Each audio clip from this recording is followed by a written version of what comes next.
Magandang umaga, araw at mga kababayan. Maraming salamat sa pagpanood ninyo. Gusto ko lang puntuhan yung uli kong live bitin no. So short lang to.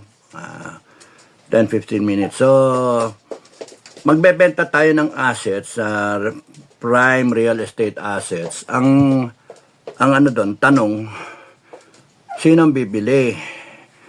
Ngayon, dalawa lang yan. Either mga oligarchs or consortium ng mga oligarchs, no? Kasi sila yung may pera, no? Or sa kabilang dako, yung mga consortium ng nakatanggap ng maleta. So, sa isang dako, mga oligarchs na suportado ang administrasyon, may mga vested interest, pwedeng baratin yan, or yung mga consortium ng mga oligarchs, no? So decide panay mga oligarchs, panay mga bilyonaryo, top billionaires ng bansa, mga businessmen, talaga may mga pera yan. Yung kabilang side naman, panay mga ang bibili, yung mga tao na nakatanggap ng maleta. Pera natin yun. So, ang dyan, ang sa akin, ang gusto ko lang since auction yan, no, we have the right to know kung ano ba talaga, kung sino ang bibili. We want transparency. Hindi pwede yung yung sila lang ang nakakaalam. At mas maganda kunyari kung tinago nila, parang yung isa dyan na nagbenta ng property, $1 lang, pero actually, million yung halaga, in dollars, no? Binenta lang ng $1 sa isang kumpanya na represented ng isang lawyer na wala sa hulog yun eh. So, ito, gusto ko sana, tayo, mga kababayan, alam natin kung sino ang bibili. Yung isang punto, no, na magbebenta nga ng prime real estate assets ang gobyerno, tatlo, yung Atrium sa Makati, Mailong sa Makati, at yung parte ng FTI sa Taguig. Matagal nang binibili yung yung FTI portion na yan eh. Nagbabag down lang lagi kasi fail bidding, no, parang ganon. So ngayon, hari mo na kinakailangan ibenta, kuno dahil sa gusto nila magkaroon tayo ng 2 million barrels of oil na they are intending to produce 193.7 to be exact billion or rounded off 194 billion. Gusto natin malaman sino ang bibili. Kaninong grupo? Gusto natin mga pangalan, hindi lang yung pangalan ng kumpanya kasi pagka lumabas yan, baka sila lang ang bibili. Ginisa tayo sa sariling mantika. Pera rin natin. Or kundi kaya may kausap silang isang oligarch dyan na re-represent sila para credible. Pero actually, ang backing ng pera galing sa mga nakatanggap ng maleta. So, isang punto yun. No?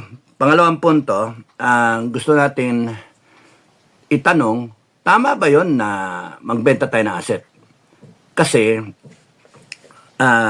sabi nila, ang justification, kailangan. Inaamin nila na walang pera eh. Kasi magbebenta ka ng asset, walang pera kasi, no? Nagre-raise sila ng pera. To produce 10 days worth of buffer stock. No? 10 days lang. After that, nung 10 days, paano na? Ngayon nasabi ko, paano na? Magbebenta ulit tayo ng assets. Saan tayo kukuha ng asset? Ubusin natin yung asset natin. Tandaan ninyo, panahon ni Duterte, FRRD, no? Nagka-COVID pa. Nagka-COVID. Yung 120 million na Pilipino, bulk of it, naturukan. No? Nagkaroon ng bakuna. Bumili rin tayo ng face mask, face shield, at mga PPE para sa ating mga frontliner, mga medical personnel, at kung ano-ano pang ginastos ng gobyerno para lang maisalba ang Pilipinas. COVID yon. Ito, oil crisis. magbebenta ng asset. Nung panahon na ni Duterte, ba't hindi siya nagbenta ng asset? Anong wisdom doon? Nangutang, no? Nangutang. Pero yung utang na yon, hindi kasing, kung baga sa ano, kung kukumpara mo yung inutang sa panahon ni Duterte at sa panahon ngayon, mas malaki yung inuutang ng panahon ngayon. Pangatlong taon pa lang. Yung iniwan ni Duterte, nasa magkano? 12, no? 12, galing sa 6 trillion yata yung panahon ni Pinoy. Naging 12 trillion. So ngayon, papunta na tayo sa 20 trillion, no? 18 trillion, by the end of this year, 20 trillion. So, imagine yun, ano? From 12, magiging 20 this year. Magdagdagan ng 8 trillion. Nasaan yung mga project? Nasaan yung build? Ano, akala ko ba, build better, more? Nasa na? Tas ngayon, magbebenta ka, BBM, ng asset. Asshole ka talaga eh. Ang sakit sa ulong, sakit sa isipin ba? Walang COVID. Walang COVID. Gumastos tayo, nangutang tayo, hindi tayo nagbenta ng asset. Ladies and gentlemen, welcome to Les Mall. Discover over 10,000. Pero marami pang natayong project. Build. Hindi kagaya ngayon, wala yung mga project, may ghost project. Yung build na tiwangwang. At nagke-claim pa ng credit na yung supposed to be, may pondo na yung project at nasimulan yung panahon ni Duterte, tas ngayon natapos, kayo nagke-claim ng credit. Tapos, magbebenta pa tayo. Kaya, hanggang saan tayo magbebenta? Kung ganyan ang diskarte ng gobyerno, malaki ang problema natin. Delikado tayo. Kaya nga, saan tayo pupunta? So, yun lang ang punto ko. Ang gusto kong sabihin sa inyo. Magbablog ulit ako maya-maya ng konti, tapos mamaya magla-live ako para tutuhugin ko, mag-comment kayo dun sa gusto nyong i-comment dito sa mga topic, no? Para hindi masyadong maba yung live natin. Mamayang live, sasagutin ko lang yung mga comment ninyo. Maraming salamat sa mga well-wisher, maraming salamat sa mga nanonood pa rin patuloy sa akin, at ang mga Pilipino na gustong tumayo, gustong baguhin ang bansa natin in our lifetime. Kung titignan nyo naman, wala tayong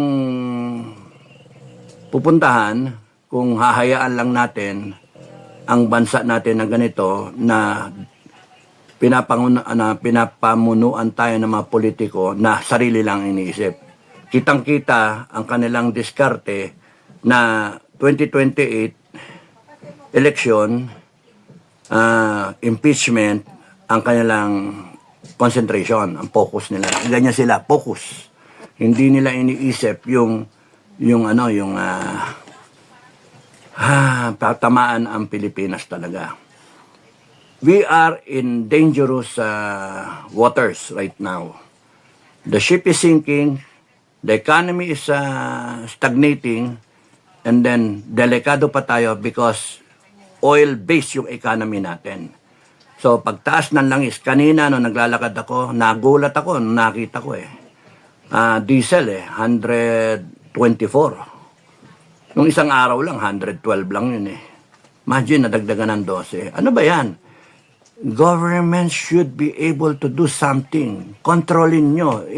Kung merong batas ng deregulation, yung mga excise tax na yan, Congress, yun ang banatan ninyo, hindi yung ganito. Magbebenta tayo ng assets and then pansamantala lang yun. Better ang thinking, wag kayo magbenta ng government asset. Isipin nyo, mag-realign tayo ng pondo. Kaya, kung ituloy nyo yung pagbebenta, gusto kong malaman ng mga kababayan, ng bawat Pilipino, sino ang bibili. Tandaan ninyo mga kababayan, nagbenta ng ginto, it's also asset. Nagbenta sila. Ilan tonelada yung binenta? 29 tons ba yung binenta? Magkano binenta? Sino ang bumili? Bansa ba yung bumili? O tao ang bumili? O kumpanya? Wala, hindi natin alam. So pagka ganyan hindi natin nalalaman at walang transparency, meron nangyayaring hindi tama. May tinatago sa mga kababayan natin. Kaya dagdagan nyo pa ang kasalanan ninyo, gobyerno ng Pilipinas. Dagdagan nyo pa. Dahil sa pagka patong-patong na ng kasalanan na ang ginagawa ninyo, ang kakalabasan nito, mag-aalsa ang taong bayan. Yun ang ayaw ninyo. Ayaw natin lahat yon. Kasi baka magkaroon tayo ng French-type revolution. Ang tatandaan nyo yung French-type, research nyo sa Google. Pugot-pugot ulo. Ha? Doon tayo abot. Sa Nepal, binabambol lang yung mga politiko doon. Binabambol lang, hinahampas-hampas. Ang Pilipino, mapagpasensya. Hindi dahil sa ayaw, walang pakialam eh. Hindi. Resilient siya eh. Maasa pa rin siya sa Panginoon na gagabayan tayo. Pero dadating lagi do sa punto na ang taong bayan, pagka napuno, parang Fernando po, pagka napuno na ang salop, kinakailangan kalusin. Government of the Republic of the Philippines, mga politiko, kinakailangan kumilos kayo. Kumilos kayo sa tama na paraan, sa tamang pamamalakad ng Pilipinas. Hindi yung sarili ninyong bulsa iniisip nyo, sarili ninyong kakapwestuhan pagdating sa eleksyon. Pumaporma kayo, pumiplacing kayo. Tinatanggal nyo, gusto nyo tanggalin ang Inday Sara para wala kayo nakalaban sa Malacanang at yung mga nag-aambisyon magpresidente at yung mga gustong tumakbo ng Senado para may pag-asa kayo. Kasi wala mag-endorse na Pero isipin nyo na muna ang Pilipinas. Kawawa tayo. Kawawa ang mga kababayan natin. Kasi pagka hindi nyo ginawa yon, yung tamang pamamalakad, yung tamang duty ninyo, ang inyong trabaho para sa mga Pilipino ang gagawa ng trabaho. Pilipino na ang mag-aalma. Kaya doon yung iniiwasan natin. Ayaw natin malagay sa history na ang Pilipino nagpatayan. Ang Pilipino, sobrang galit, pinagpupugutan ng ulo, pinagbibitay ang mga politiko. Ngayon, I am giving you a fair warning. The only way out here sa ginagawa ninyo is good governance. Mga politiko, isipin ninyo kung bawat kilos nyo ngayon, isipin ninyo lahat ng ikikilos nyo kung tama o mali. Hanggang doon na lang. Maraming salamat. God bless.